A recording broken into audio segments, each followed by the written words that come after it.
Magandang araw mga kaibigan.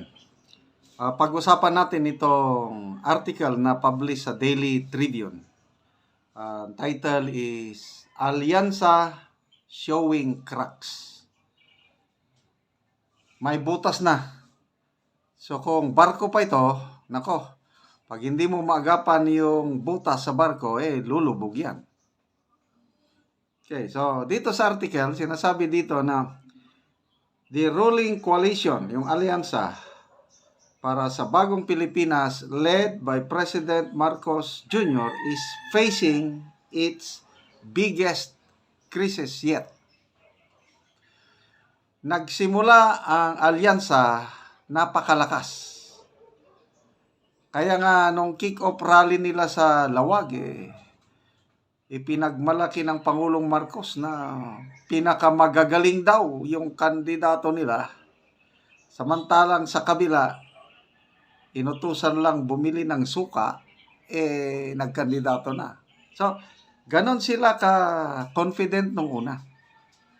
Na sinasabi pa ng Pangulo na ang goal nila is 12-0. Okay, so ngayon, ilang araw na lang, I think 19 or 18 days na lang, eleksyon na. Kaya ba ng alyansa maka 12-0? Nananaginip sila ng gising kung fair, honest election. Never na magkakaroon sila ng 12-0. Kasi nga, ito na may nabutas na, nag-crack na ang kanilang alyansa. So itong crack na ito nagsimula after nilang arestuhin at kidnapin ang Pangulong Rodrigo Roa Duterte. Yan na ang mitsa ng lahat. So nangyari na yon, okay? Unang umalma ang kapatid mismo ng Pangulo, Senator Amy Marcos. Kahit nung una maraming negative sa gagawin ni Senator Amy yung Senate investigation bilang chairperson ng Committee on Foreign Relations, tinuloy pa rin niya. So, ngayon, nakatatlong hearing na, maraming pasabog. So, napag-alaman ng taong bayan na hindi nasunod ang due process sa pag-aresto, pagdala kay PRRD sa Netherlands, sa ICC. So, nang dahil doon, wala na. Nag-decide na ang super ate, ang Manang Aimee, humiwalay na. At hindi inaasahan ng lahat, paghiwalay ni Senator Aimee sa alyansa, bigla siyang inendorso ni VP Sara. Itim ads campaign. Ano na yun? Inday Sara trust Amy Marcos. So yun na, nagiging viral yung itim. Sinabayan pa yan ng picture ni VP Sara with ex-Senator Manny Villar and Camille Villar na nakaganyan. Anong ibig sabihin nun? It's an endorsement. Although tahimik pa lang. Tahimik si Camille Villar. Kaya lang, the fact na nagpalitrato silang tatlo, Manny Villar, Camille Villar, and VP Inday Sara nakaganyan, it speaks volumes. Picture speaks 1,000 words. So, dalawa na.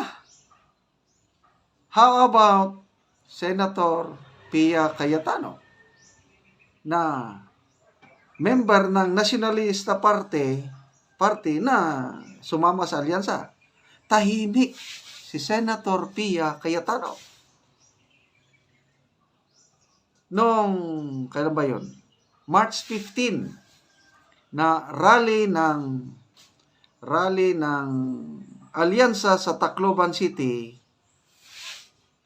very obvious, kitang-kita, absent itong tatlo. Absent si Amy. Inong March 15, hindi pa humiwalay si Amy. Wala pang formal announcement. Kaya lang, hindi nagpakita si Senator Amy, hindi nagpakita si Camille Villar, hindi nagpakita si Senator Pia Cayetano sa Tacloban rally noong March 15. Anong ibig sabihin noon? Tapos up to now, hindi nagsasalita si Senator Pia Cayetano. So lalong naging question mark, tahimik. Ang nagsasalita ang kapatid ni Senator Pia na si Senator Alan Peter Cayetano na very vocal, very active sa Senate investigation na ginigit niya, hindi nyo sinunod ang batas sa pag-aresto kay PRRD. So anong ibig sabihin nito? Nako, ito na po yung sinasabi dito sa isinasummarize ko na lang ang article ng Daily Tribune na may butas na. Okay, mula nung inaresto at kinidnap nila si PRRD, wala nang major rally ng alyansa sa Mindanao. The last time na nag-rally sila was on February 15, 2025, doon sa Carmen, Davao del Norte. After that, wala na. Nag-schedule sila April 2, April 5, April 6, but kinancel. Bakit? Sila lang nakakalam. But naramdaman nila siguro ang pulso ng taong bayan sa Mindanao. Napakaraming galit na Mindanawans sa ginawa nila kay PRRD. Kaya itong latest survey ng Pulse Asia, grabe. Hindi ka paniwala, but ito man ang lumabas ng survey. Ang trust rating ni PBBM sa Mindanao is only 4%. Samantalang si BP Sara is 97%. Anong ibig sabihin nun? The people of Mindanao has spoken. Kaya, iniiwasan na ng alyansa na mag-rally sa Mindanao. So, ano ang inaasahan natin? Sabi ng article ng Daily Tribune, sahin ko, PBBM Alyansa now faces an uphill battle, not just for victory, but for its survival. 12-0, nananaginip kayo ng gising. Come May 12, mararamdaman nyo ang puwersa ng taong bayan. Duterte plus 2, yun ang magpapanalo sa mga kakampi ng mga Duterte. Alyansa, palubog na. Kung palubog na ang inyong barko, anong gagawin nyo? So maraming salamat mga kaibigan sa inyong pagsubaybay. Nakakatulong kayo ng malaki sa Tribong Talandig ng Bukidnon dahil ang sweldo natin sa channel na ito is tinutulong natin sa tribo.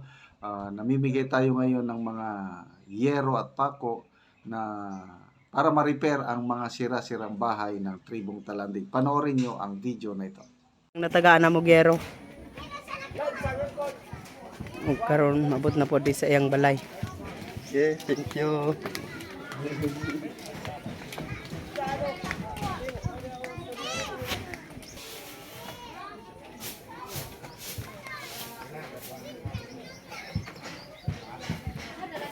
Ug mo na ni ang balay sa natagaan na mo gero.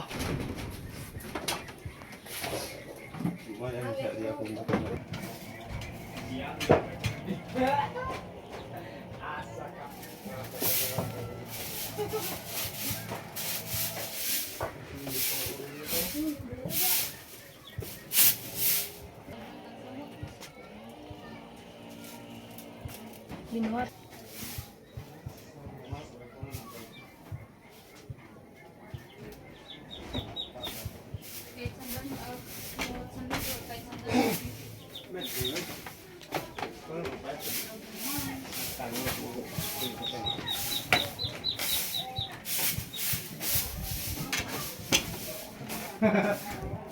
O karon unsa imong maistorya sa nahatag sa imong hero o lansang Paco Vincent? Unsa ang imong maistorya? Salamat sa Ginoo nga kan gitagaan mi ni og sin og salamat pod sa nagtan-og video. Salamat pod niya kan nagatag og Oo. inawat niya mapadayon ang tabang sa tabero. Sa hero. Sige, salamat. Oo, salamat kayo.